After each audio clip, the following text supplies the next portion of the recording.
Honest ఒక విషయం చెప్పండి, 1987-88 నుంచి కొంచెం మీకు సినిమాల్లో పాత్రలు కూడా అంటే మీరు అనుకున్న మంచి మంచి పాత్రలు రాకపోవటం, నిజంగా మంచి మంచి అంటే క్రూషియల్ రోల్స్. అదే అంకురం వరకు వచ్చిన తర్వాత అంటే ఎప్పుడైనా సినిమా ఇస్ నటన అన్నది నా ప్రాణం అమ్మ, నా నైతిక బాధ్యత అనుకుంటాను అది అనమాట.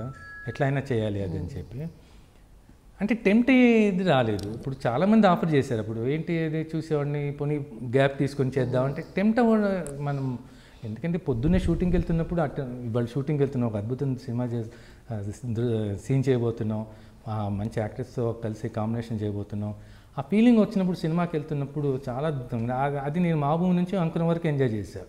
మా భూమిలో గౌతమ్ ఘోష్ డైరెక్షన్లోకి వెళ్తున్నాం, చేస్తున్నాం, ఎలా ఉంటుంది అని. అంకురంలో కూడా వెళ్తున్నప్పుడు ఓంపూరి వీళ్ళు అందరూ ఉన్నారు, వీళ్ళతో కలిపి చేద్దాం వాళ్ళు. షూటింగ్ వెళ్తున్నప్పుడు ఆ ఉత్సాహం ఉంటే చాలా బాగుంటుందమ్మా. అది మళ్ళీ నేను ఆఫ్టర్ లాంగ్ టైం మన ఇప్పుడు అనుభవించాను అనమాట. 1 year Shekhar cinema, Sai Pallavi fantastic actors, వీళ్ళందరితో చేస్తున్నాం.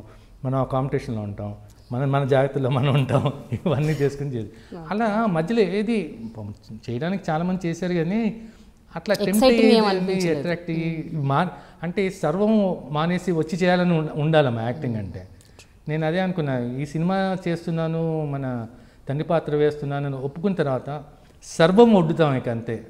ఇప్పుడు నాకు UNDP వాళ్ళు కానీ ఎంత పెద్ద ప్రాజెక్ట్స్ వచ్చినా దాన్ని పక్కన పెట్టేద్దాం, ఈ పాత్ర కోసం సర్వం వడ్డు చేయాలి ఇక.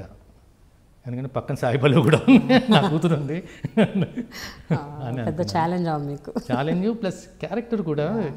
అంటే చెప్పడానికి ఏం లేదు కానీ చేయడానికి చాలా ఉంది ఆ పాత్రలో.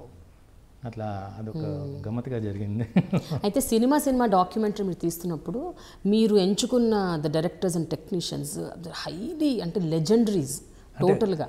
అసలు మార్కస్ బర్క్లీ మీరు చేయటం అన్నది అది ఎవరు ఇంతవరకు చేయలేదు. అంటే ఆలోచన కూడా రాదు అసలు ఆ వ్యక్తి దొరకడం కూడా గ్రేటే ముందు. అంటే నాన్నగారి సినిమాలు చేయడం, నాన్నగారి సినిమాలు ఉండడం, వీళ్ళందరూ నాన్నగారి కాంటెంపరీస్. తర్వాత ఎల్లి ప్రసాద్ గారి ఫస్ట్ సినిమా గృహప్రవేశానికి నాన్నగారి స్క్రిప్ట్ అనమాట.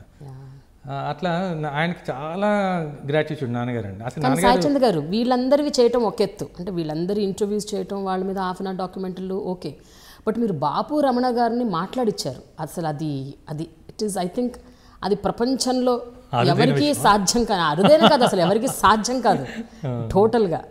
ఏమైందంటే నేను బాపు గారు రమణ గారు సినిమా కూడా చేశాను, నేను అప్పటికి పెళ్లి పిల్లలు చేస్తున్నాను, అయినా కూడా వాళ్ళు అసలు ఇవ్వరు కదా ఇంటర్వ్యూలు, ఇవ్వరు, ఎవరితో మాట్లాడరు, కెమెరా ముందుకు రారు. అది మా వదిలే సాయిచంద్ వదిలేదు ఇంటర్వ్యూస్, అది నేనే వదలదలుచుకోలేదు వాళ్ళని. సో నవోదయ పబ్లిషర్స్ అని మాకు నాన్నగారు పబ్లిష్ చేస్తున్నారు, వాళ్ళు బాపు గారికి చాలా క్లోజ్ అండి, రామన్నారు. ఆయనకి చెప్పా, ఆయన ఉత్తరాలు రాశారు, ఆయన ఉత్తరాలు రాసినా రెస్పాండ్ లేదు. ఏం చేయాలి అనుకుని నేను ఏం చేశానంటే చివరి ప్రయత్నంగా ఎల్లి ప్రసాద్ గారి మీద అప్పుడు చేసి ఉంచా ఆల్రెడీ. ఎల్లి ప్రసాద్ గారు, మార్కేజ్ బర్ట్లే, సాలూరు రాజేశ్వరరావు అంటే బాపు గారికి చాలా ఇష్టం అనమాట. ఎందుకంటే ఎప్పుడు బాపు గారు అంటారు నాకు, ఆయన రమణ గారి జోకు, ఈయనకి సాలూరు రాజేశ్వరరావు అంటే ఇష్టం, తీసిన సినిమాల మటుకు మహాదేవుని మ్యూజిక్ అట్లా.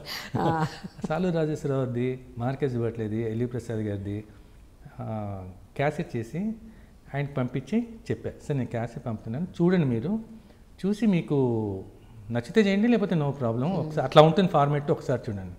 ఏమమ్మా చూశారు, నెక్స్ట్ డే ఫోన్ చేసి నేను చేస్తున్నాం ఇది అన్నారు.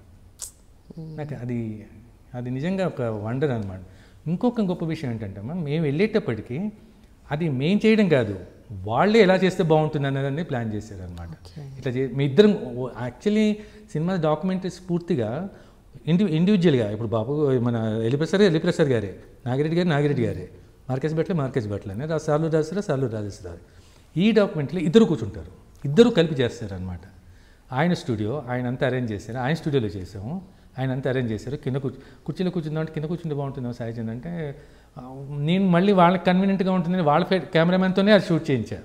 ఆర్కే రాజ్ అని ఉన్నారు, వాళ్ళకి రెగ్యులర్ తీసి ఆయనే కెమెరాగా, ఆయన నాకు కూడా బాగా క్లోజు, నా సినిమాలు కూడా చేశారు. సరే ఈసారి వీళ్ళు చేస్తున్నారు సార్, మీరు వచ్చి చేయండి అంటే ఆయన వచ్చారు. సో వాళ్ళకి ఒక అండర్స్టాండింగ్ లాగా ఉంది, స్క్రిప్ట్ లాగా వాళ్ళే చేశారమ్మా, చాలా అద్భుతంగా చేశారు. నేను మాట్లాడతారు ఒక సినిమా గురించి, ఆయన మాట్లాడతారు ఒక సినిమా గురించి, మాకు పొగరు ఆ రోజుల్లో, అందుకని మేము పొగరుగా ఇలా చేసామని చెప్తారు, ఇట్లా అనమాట. చాలా అద్భుతంగా వచ్చింది అది. అంటే అన్నీ చాలా బాగుంటాయి. ఇదేంటంటే మనకి చాలా ప్లెజెంట్గా ఉంటుంది అనమాట బాపు రమణ గారు చేసింది అనమాట. ఇక వాళ్ళ ఆతిథ్యం ఉంటుందమ్మా, నిజంగా మనం ఫిదా అయిపోవాల్సిందే. వాళ్ళ ఇంటికి మన షూటింగ్కి వెళ్తే మొత్తం అందరికీ వాళ్ళు బ్రేక్ఫాస్ట్ బయట నుంచి, ఒక బ్రేక్ఫాస్ట్ ఒక ఇడ్లీ వడ ఒక ఇది కాదు, ఇదే మన పని మీద మనం ఒక గంట సేపు షూటింగ్కి వెళ్తాం, మొత్తం అరేంజ్ చేస్తున్నాయమ్మా. పొంగలు, ఇడ్లీ, వడ, పెసరట్టు, దోశ, పూతరేకులు, అది ఏంటది నాకు అర్థమే కదా, దిస్ ఇస్ బ్రేక్ఫాస్ట్ అని. ఇంక నేను ఇందాక చెప్పినట్టు మనం అందరం ఫిదా అయిపోవాల్సిందే వాళ్ళ ఆతిథ్యానికి. అప్పుడు మాట్లాడని బాపు గారు మాట్లాడడం అన్నది తెలుగు ప్రజలు ఎంత ఆనందించారమ్మా అది టెలికాస్ట్ అయినప్పుడు మాట. Congrats to iDream for reaching 1 million subscribers. Hi, this is Sai Chen. Please subscribe to iDreams.